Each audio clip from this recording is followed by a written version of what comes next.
Selamat berjumpa kembali saudara-saudari yang mengasihi Tuhan Yesus, dikasihi Tuhan Yesus. Saat ini saya akan melanjutkan dari Yohanes pasal yang ke-18. Mulai dengan ayat yang pertama, saya akan berdoa terlebih dahulu. Bapa di surga, hamba mengucap syukur untuk hari ini. Terpujilah namamu, kau berikan hari yang baru. Kau berkati waktu pembacaan dan perenungan kami akan firman-Mu Tuhan.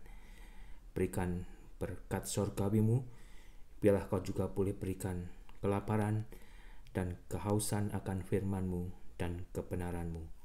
Ampuni untuk segala dosa-dosa kami Bapa.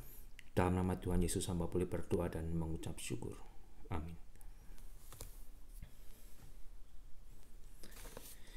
Yohanes pasal yang ke-18, saudara, saya akan melanjutkan dari ayat yang pertama. Di mana di sini mencatat tentang penangkapan Yesus. Demikian bunyi Yohanes 18 ayat pertama. Setelah Yesus mengatakan semuanya itu, keluarlah Yesus dari situ bersama-sama dengan muridnya dan mereka pergi ke seberang sungai Kidron. Sungai Kidron artinya butek, ya, tidak jernih. Di situ ada suatu taman dan ia masuk ke taman itu bersama-sama dengan murid-murid Yesus sendiri.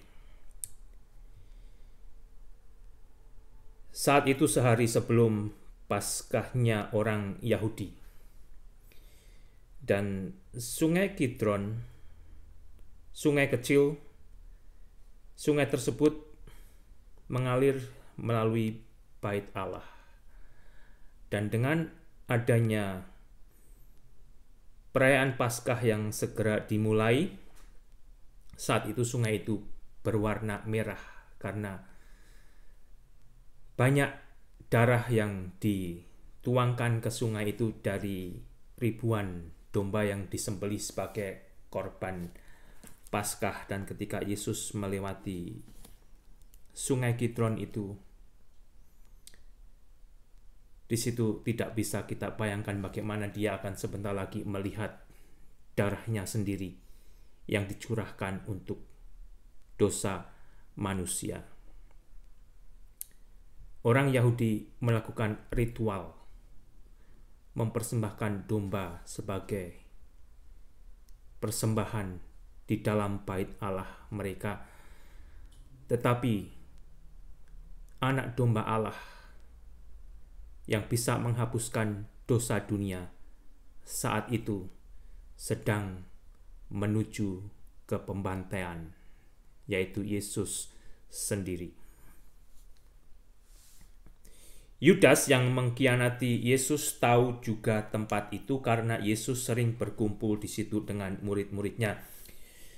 Jadi Yesus mempunyai tempat di mana biasa dia pakai untuk berkumpul dengan murid-muridnya, untuk berdoa bersama, bertanya jawab, mengajar mereka, dan beristirahat juga. Maka datanglah Yudas ke situ dengan sepasukan prajurit dan penjaga bait Allah yang disuruh oleh imam-imam kepala dan orang-orang Farisi, lengkap dengan lentera, suluh, dan senjata, untuk menangkap Yesus yang seorang diri. Ya. Para imam-imam kepala dan orang-orang Farisi mengirimkan sepasukan prajurit yang mungkin sekitar 600 prajurit, ditambah penjaga-penjaga bait Allah, polisinya bait Allah. Hanya satu orang, saudara, yang ditangkap, yang dikirim demikian. Dan mereka juga sebenarnya telah mengenal Yesus. Yesus dikenal oleh masyarakat setempat. Yesus sudah terkenal. Yesus tidak pernah melakukan keributan, kekerasan. Yesus tidak pernah menggunakan senjata tajam. tetapi mereka mengirimkan sepasukan yang begitu banyak jumlahnya, diperlengkapi dengan persenjataan untuk perang, untuk bertempur. Maka Yesus yang tahu semua yang akan menimpa dirinya, jadi kembali Yesus tahu bahwa waktunya sudah tiba. Yesus maju ke depan dan berkata kepada mereka, "Siapakah yang kamu cari?" Yesus maju ke depan, murid-murid ada di belakang Yesus, dan Yesus berkata kepada mereka dengan bertanya, "Siapakah yang kamu cari?" Jawab mereka, "Yesus dari Nazaret."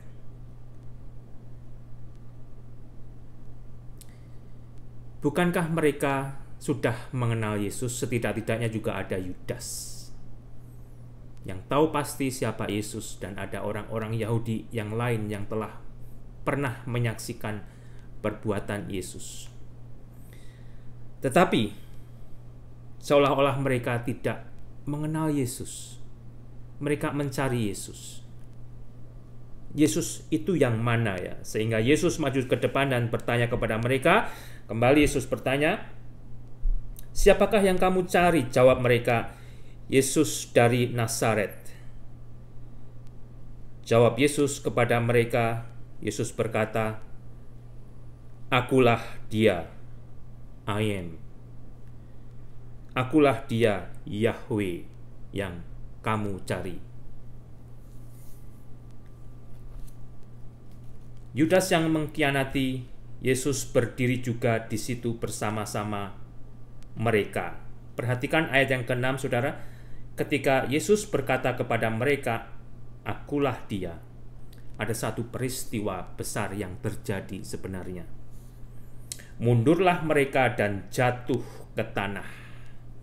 Jadi mereka yang datang bergerombol itu, ya, sepasukan yang jumlahnya ratusan disertai oleh yang lain, ketika Yesus menjawab, "Akulah dia," mereka terdorong mundur dan jatuh ke tanah. Mereka rebah.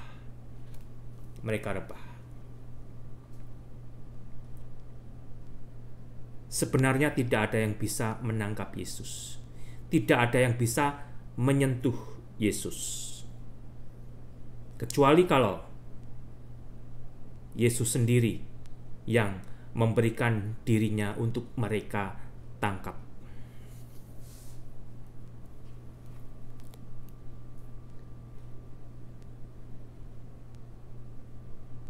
Maka Yesus bertanya pula, "Siapakah yang kamu cari?" Kata mereka, "Yesus dari Nazaret." Yesus mengulang kedua kalinya, dan mereka masih menjawab hal yang sama, "Yesus dari Nazaret." Sedangkan kembali mereka telah mengenal Yesus. Setidak-tidaknya ada Yudas dan yang lain yang telah menyaksikan tentang siapa Yesus. Ayat ke-8, jawab Yesus, "Telah kukatakan kepadamu, akulah dia." Telah kukatakan kepadamu, akulah dia. Ini loh aku yang kamu cari. Jika aku yang kamu cari, biarkan mereka ini pergi. Kalau kamu mencari aku, biarkan murid-muridku pergi. Ya. Jangan tangkap mereka. Jiwa seorang pemimpin, dia maju, dia melindungi murid-muridnya, dia menyerahkan dirinya bagi keselamatan murid-muridnya. Demikian hendaknya supaya genaplah firman yang telah dikatakan, "Dari mereka yang engkau serahkan kepadaku tidak seorang pun yang kubiarkan binasa."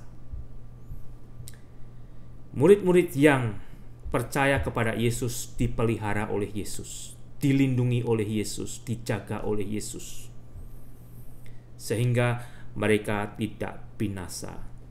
Hanya Yesus sendiri yang ditangkap, dianiaya, disiksa, dan akhirnya dibunuh oleh mereka. Yesus memelihara, menjaga, melindungi murid-muridnya.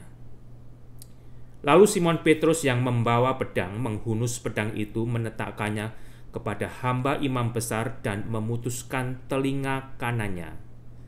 Nama hamba itu Mulkus. Kata Yesus kepada Petrus, "Sarungkan pedangmu itu. Bukankah aku harus minum cawan yang diberikan Bapa kepadaku?" Sehingga kembali mereka bisa menangkap Yesus, karena Yesus sendiri memberikan diri mereka untuk ditangkap. Tidak ada manusia yang bisa menyentuh Yesus. Tidak ada manusia yang bisa menyakiti Yesus. Tetapi karena Yesus mengasihi saya dan saudara, Yesus mengasihi manusia, Dia rela ditangkap, dianiaya, bahkan akhirnya rela mati di atas kayu salib. Salib sebagai simbol kehinaan. Yesus telah jalani itu semua agar manusia, agar saya dan saudara beroleh jalan untuk masuk sorga.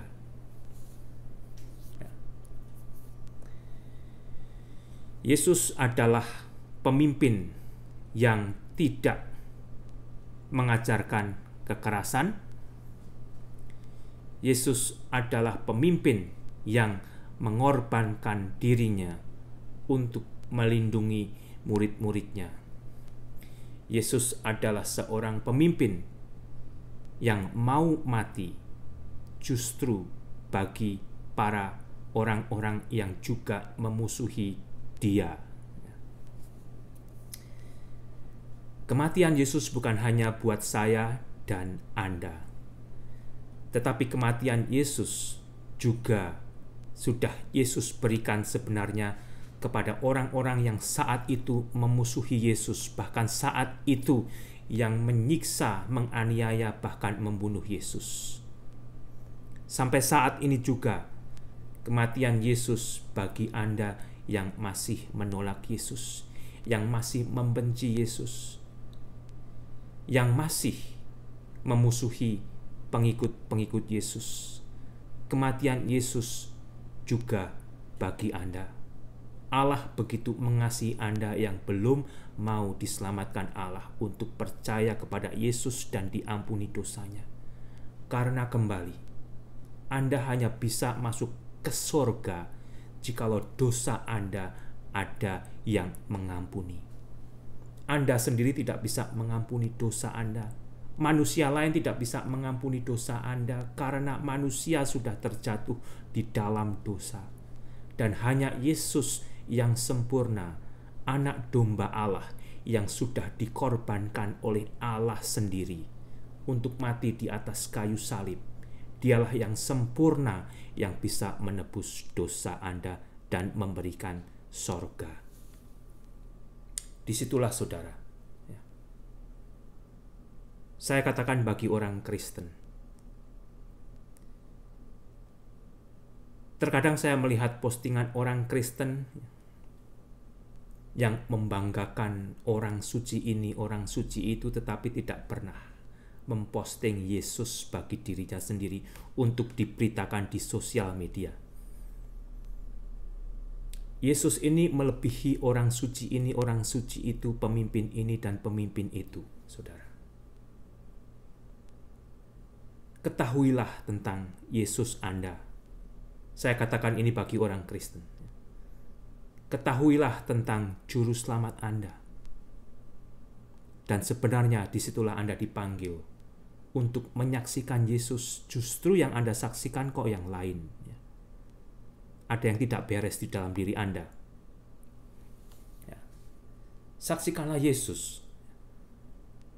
Promosikan Yesus agar orang tertarik dan mencari tahu tentang Yesus dan bertemu dengan kebenaran Allah di dalam Yesus.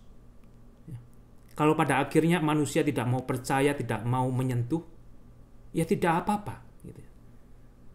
Itulah kasih yang tidak dipaksakan, tetapi sudah diberikan dan disediakan bagi setiap manusia yang mau diselamatkan oleh Allah, diberikan kehidupan kekal, diberi jaminan untuk masuk surga di dalam Yesus Kristus yang telah mencurahkan darahnya di atas kayu salib.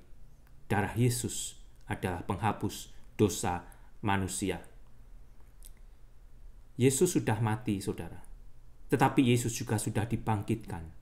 Yesus juga sudah naik kembali ke sorga untuk menyediakan rumah tempat tinggal bagi setiap orang yang percaya. Dan Yesus akan kembali lagi.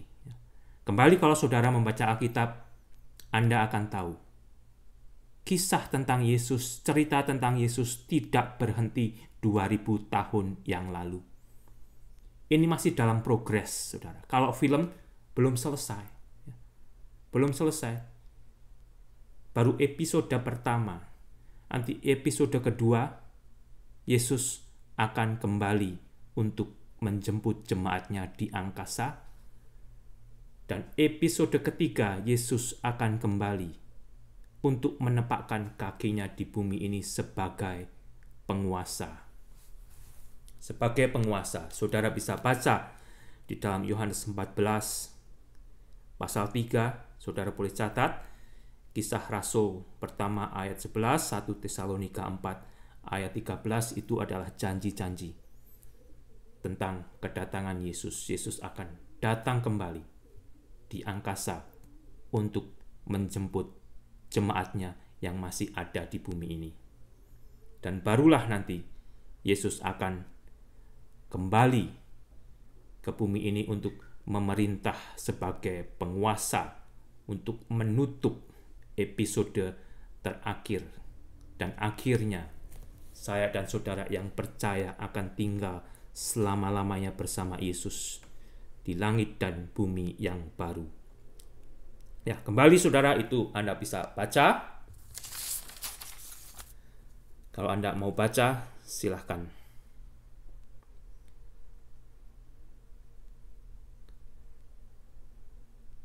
Dan di saat-saat itu juga yang saya mau katakan, di saat-saat terakhir, ya, waktu Yesus ditangkap, mereka datang setelah Yesus menjawab, "Akulah Dia." Mereka terjatuh, mereka tersungkur, mereka terguling di tanah. Ada suatu keajaiban terjadi.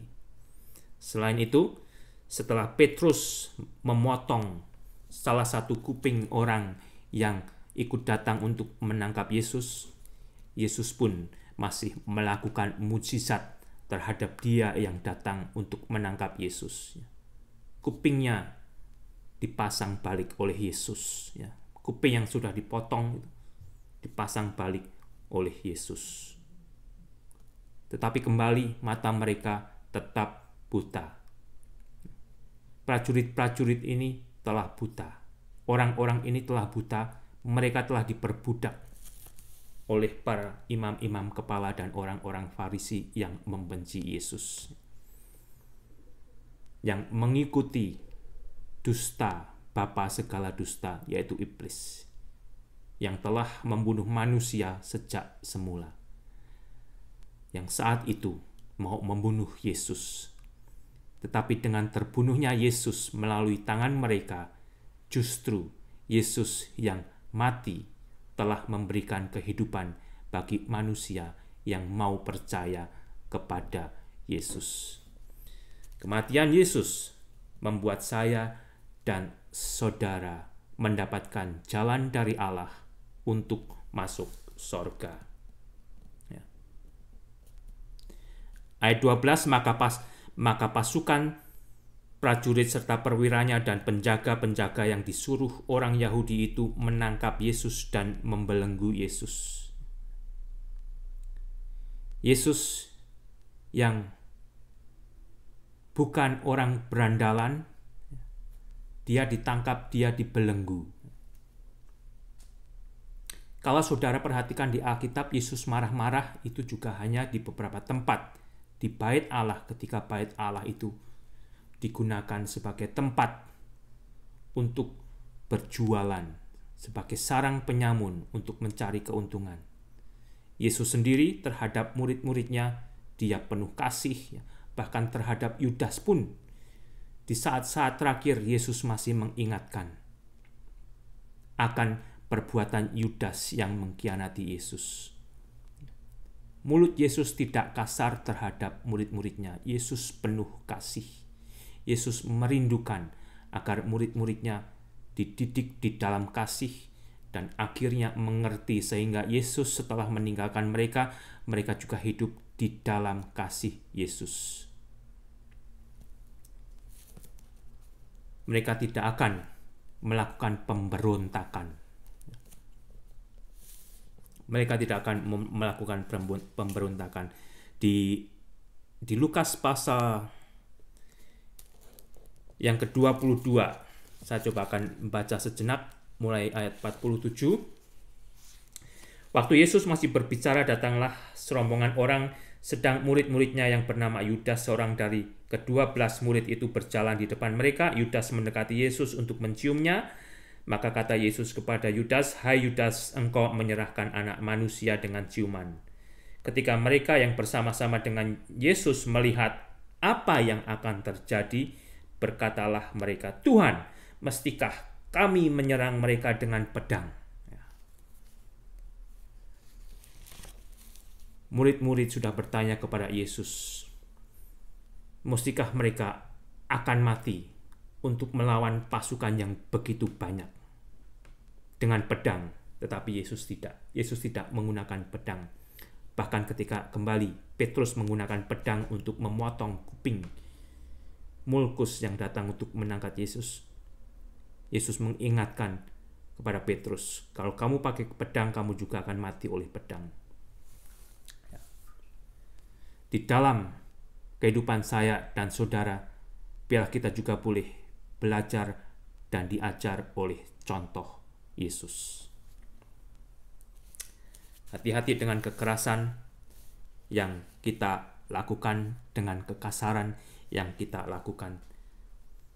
Itu semua juga tidak menjadi hal yang baik bagi Tuhan Yesus. Lalu mereka membawa Yesus mula-mula kepada Hanas, dan Hanas adalah mertua Kayafas yang pada tahun itu menjadi imam besar. Dan Kayafaslah yang telah menasihatkan orang-orang Yahudi adalah lebih berguna jika satu orang mati untuk seluruh bangsa. Simon Petrus dan seorang murid lain mengikuti Yesus. Murid itu mengenal imam besar dan ia masuk bersama-sama dengan Yesus ke halaman istana imam besar. Tetapi Petrus tinggal di luar dekat pintu. Maka murid lain tadi yang mengenal imam besar kembali keluar bercakap-cakap dengan perempuan penjaga pintu, lalu membawa Petrus masuk. Maka kata hamba perempuan penjaga pintu kepada Petrus, "Bukankah engkau juga murid orang itu?" Jawab Petrus, "Bukan." Sementara itu hamba-hamba dan penjaga-penjaga bait Allah telah memasang api arang sebab hawa dingin waktu itu, dan mereka berdiam di situ. Juga Petrus berdiam bersama-sama dengan mereka. Meskipun Petrus kembali adalah seorang murid Yesus yang penuh emosi, dalam keemosian dia dicatat melakukan kesalahan demi kesalahan. Selain Petrus sebenarnya benar-benar mengasihi Yesus, dia juga memiliki rasa takut untuk akhirnya mengikuti Yesus dari dekat. Dia takut, tetapi dia juga masih memberanikan diri untuk membayangi, untuk melihat dari jauh, mengikuti apa yang terjadi dengan Yesus. Bahkan ketika dia ditanya oleh seorang wanita,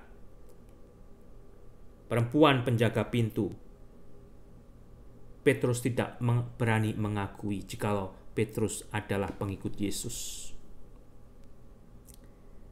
Mungkin saya dan saudara juga pernah mengalami hal yang sama. Selain kita pernah menjadi orang Kristen yang emosional, kita akhirnya menjadi orang Kristen yang lemes, yang kehilangan motivasi, yang kehilangan gairah untuk hidup bagi Yesus, untuk bertekun di dalam Yesus. Tetapi kita juga boleh belajar dari Petrus. Melalui kegagalan Petrus, akhirnya dia mengalami perubahan, pembaharuan ketika dia menyadari akan dosanya. Ketika saya dan saudara menyadari akan kesalahan kita, baik itu melalui emosi dan sebagainya yang membuat pelayanan Anda gagal, pelayanan saya gagal, kita masih bisa diperbaharui dan diberi lembaran baru untuk akhirnya kita selesaikan sampai akhir. Silahkan saudara, silahkan. Anda saat ini yang lelah, yang lemah, mengikut Yesus itu tidak gampang, tidak mudah ya. Tidak hanya dengan emosi. Kalau Anda masih mengikuti Yesus dengan emosi, ya saat ini mungkin Anda masih akan mentok kiri dan kanan ya. Anda akan masih terganjal kiri dan kanan sampai Anda benar-benar bertumbuh mengikut Yesus di dalam kasih. Anda bertumbuh di dalam kasih Allah, bukan hanya di dalam emosi. Dan dengan bertumbuhnya kasih Anda di dalam Allah, di dalam Tuhan Yesus yang mengasihi Anda, ya, cara Anda mengikut Yesus akan berbeda. Cara Anda melayani Yesus akan berbeda. Cara Anda berbicara untuk menyaksikan Yesus akan berbeda. Ya. Bukan sebagai orang bayaran, bukan sebagai orang yang penuh dengan kemarahan, tetapi sebagai orang yang dipenuhi oleh Yesus, oleh kasih Yesus, karena tujuan Anda adalah agar orang yang mendengar Anda mengenal, merasakan, mengalami kasih Yesus. Tuhan Yesus memberkati.